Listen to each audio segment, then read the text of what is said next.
Assalamualaikum warahmatullahi wabarakatuh. Kami dari kelompok 13 D3 Fisioterapi jurusan Poltekkes Kemenkes Surakarta. Pada kesempatan kali ini, kelompok kami akan membahas korupsi di bidang kesehatan. Sebelum itu, kelompok kami beranggotakan 3 orang. Yang pertama adalah Priska Aulia Sari NIM 037, yang kedua ada Putri Nur Rahmawati 038, dan yang terakhir Radian Laisha Amruk NIM 039. Nah, berikut adalah contoh korupsi di bidang kesehatan. Yang pertama adalah kerjasama dokter dengan produsen obat.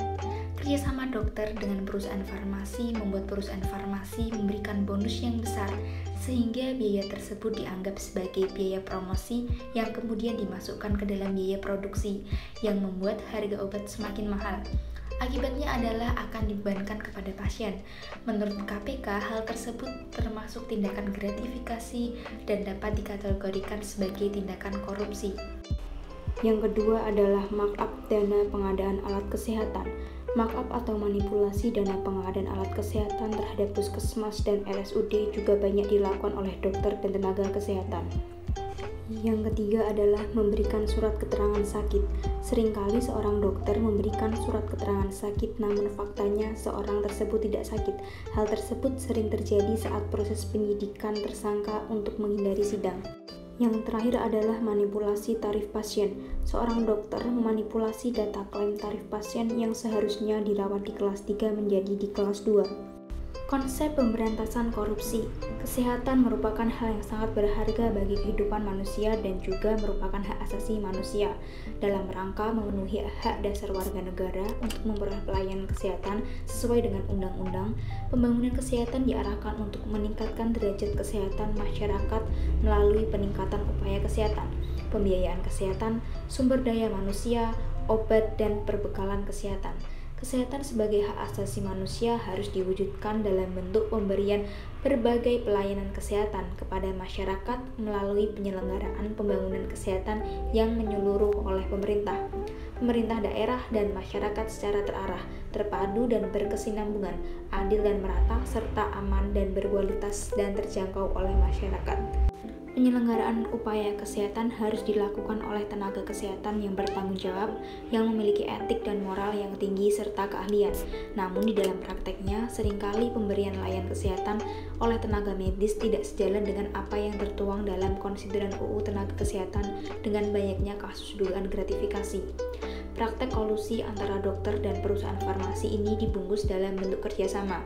Jika hal tersebut terjadi dalam waktu yang panjang, maka akan berdampak pada kemiskinan dan menyebabkan kebodohan, sehingga menghasilkan rusaknya generasi bangsa. Sebagai tenaga medis, kita harus mempunyai tanggung jawab untuk membantu membersihkan tindakan korupsi, khususnya di bidang kesehatan, dengan upaya-upaya pencegahan. Yang selanjutnya ada strategi pemberantasan korupsi. Pertama, strategi preventif. Strategi preventif diarahkan untuk mencegah terjadinya korupsi dengan cara menghilangkan atau meminimalkan faktor-faktor penyebab atau peluang terjadinya korupsi. Strategi preventif dapat dilakukan dengan memperkuat Dewan Perwakilan Rakyat, memperkuat Mahkamah Agung dan jajaran peradilan di bawahnya, serta membangun kode etik di sektor publik. Yang kedua ada strategi detektif. Strategi detektif diarahkan untuk mengidentifikasi terjadinya perbuatan korupsi. Strategi detektif dapat dilakukan dengan perbaikan sistem dan tindak lanjut atas pengaduan dari masyarakat, pemberlakuan kewajiban pelaporan transaksi keuangan tertentu, serta pelaporan kekayaan pribadi, pemegang jabatan, dan fungsi publik. Yang ketiga ada strategi represif.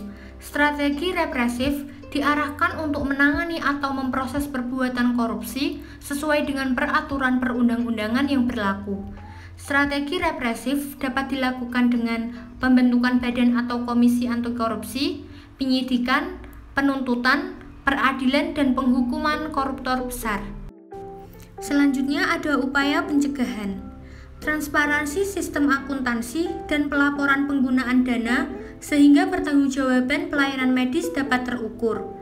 Pengawasan pada tingkat pusat dan daerah lebih ditingkatkan, yang dilakukan baik dari Depkes sendiri maupun dengan melakukan kerjasama dengan lembaga-lembaga khusus yang bertanggung jawab memantau dan mengevaluasi kerja dan kinerja pelayanan medis.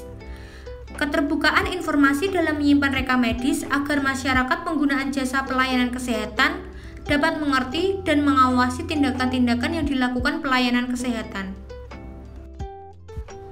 Upaya pencegahan selanjutnya ada upaya-upaya memberikan contoh yang baik dengan menjaga attitude terutama pada dokter.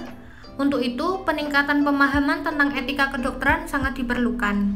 Sistem manajemen mutu yang seragam antara institusi pelayanan kesehatan. Adanya keterbukaan antara institusi pelayanan kesehatan, dokter, dan perusahaan farmasi berkaitan dengan pengadaan obat-obatan yang akan digunakan atau diberikan kepada pasien. Selanjutnya ada upaya penindakan. Yang pertama, penanganan laporan pengaduan masyarakat. Pengaduan oleh masyarakat perlu proses-proses verifikasi dan penelaahan. Yang kedua, penyelidikan. Apabila penyelidik menemukan bukti permulaan yang cukup mengenai dugaan tindakan pidana korupsi, dalam waktu paling lambat 7 hari kerja penyidik melaporkan ke KPK. Yang ketiga ada penyidikan. Dalam tahap penyidikan, seseorang yang ditetapkan tersangka tindak pidana korupsi wajib memberikan keterangan kepada penyidik. Yang keempat ada penuntutan. Dalam tahap penuntutan, penuntut umum melimpahkan kasus ke pengadilan tipikor disertai berkas perkara dan surat dakwaan. Yang kelima, ada pelaksanaan putusan pengadilan atau eksekusi. Eksekusi yang telah memperoleh kekuatan hukum tetap dilakukan oleh jaksa. Sanksi korupsi dalam bidang kesehatan. Yang pertama, Undang-Undang Nomor 20 Tahun 2001 tentang perubahan atas Undang-Undang Nomor 31 Tahun 1999 tentang pemberantasan korupsi. Yang kedua, Pasal 12B Undang-Undang Nomor 20 Tahun 2001 tentang gratifikasi, dipidana penjara seumur hidup atau paling singkat 4 tahun sampai 20 tahun dan didenda paling sedikit 200 juta sampai 1 miliar. Yang ketiga, Pasal 3 tentang penyalahgunaan kekuasaan, dipidana penjara seumur hidup atau paling singkat 1 tahun sampai 20 tahun dan denda paling sedikit 50 juta sampai 1 miliar. Pasal 5, 6, 11, 12 huruf A, B, C, dan Pasal 13 tentang pemberian suap, maka dipidana penjara 1 sampai 5 tahun dan denda paling sedikit 50 juta sampai 250 juta. Penjara 3 sampai 15 tahun dan atau denda 150 juta sampai 750 juta. Penjara seumur hidup sampai 20 tahun dan denda 200 juta sampai 1 miliar. Penjara paling lama 3 tahun dan atau denda 150 juta. Selanjutnya, menurut Pasal 8, 9, dan 10, apabila terjadi penggelapan dalam jabatan, maka Pasal 8 dipidana penjara paling singkat 3 tahun sampai 15 tahun dan denda paling sedikit 150 juta sampai 750 juta. Pasal 9 dipidana penjara paling singkat 1 tahun sampai 5 tahun dan denda paling sedikit 50 juta sampai 250 juta. Pasal 10 dipidana penjara paling singkat 2 tahun sampai 7 tahun dan denda paling sedikit 100 sampai 350 juta. Menurut Pasal 12 huruf E, F, dan G tentang pemerasan dalam jabatan, maka dipidana penjara seumur hidup atau pidana penjara paling singkat 4 tahun sampai 20 tahun dan denda paling sedikit 200 juta sampai 1 miliar.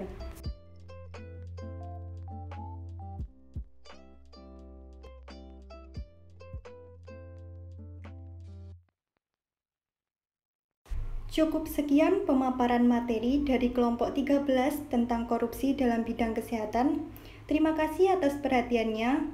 Wassalamualaikum warahmatullahi wabarakatuh.